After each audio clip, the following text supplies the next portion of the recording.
దేవుని యొక్క మహాకృపలో ఈ యొక్క నూతన సంవత్సరంలో అడుగు పెడుతున్న మనతో దేవుడు ఈ విషయంతో మాట్లాడుతున్నాడు. ఏంటి అంటే, నిజమైన మారు మనస్సు లేకపోతే నిజమైన రక్షణతో నూతన సంవత్సరంలో మనం అడుగు పెడుతున్నామా, లేక మారు మనస్సు కలిగిన తర్వాత ఈ లోకంలో ఉన్న పాపాలతో అడ్జస్ట్ అయిపోయి దేవుణ్ణి విడిచిపెట్టామా? దేవుని యొక్క ప్రేమను, పరిశుద్ధతను, దేవుని యొక్క మంచితనాన్ని మనం విడిచిపెట్టి ఈ లోకంలో ఉన్న ఆ అల్పకాల పాపభోగాలకి మనం చోటిచ్చి దేవుని విడిచిపెట్టామా? ఒక్కసారి పరిశీలించుకోవాలని పరిశుద్ధాత్మ దేవుడు మనతో మాట్లాడుతున్నాడు.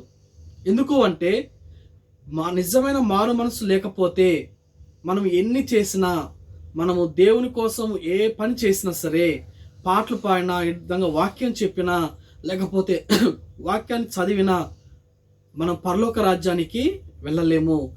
కేవలము ఒకే ఒకటి ఏంటంటే, మనలో విశ్వాసము, ప్రేమ, నిరీక్షణ మనం కలిగి ఉంటే మాత్రమే దేవుడు మనల్ని పరలోక రాజ్యానికి తీసుకెళ్తాడు.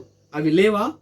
అవి లేకుండా ఇంకా నేను దేవుళ్ళో ఉన్నాను అనుకుంటూ ఒకవేళ మారు మనస్సుకి, రక్షణకి దూరంగా ఉన్నావేమో, ఒక్కసారి పరిశీలించుకొని తిరిగి నీ జీవితాన్ని సరి చేసుకుంటే నిజంగా దేవుడు నీ హృదయంలో నూతనంగా, లేకపోతే నీ యొక్క కుటుంబాల్లో నూతనమైన క్రియలు జరిగించి ఈ యొక్క 2026 సంవత్సరాన్ని ఆశీర్వాదకరమే కాకుండా నిత్య జీవంలోనికి నడిపిస్తాడు. అటువంటి కృప దేవుడు మనకు దయచేయునుగాక.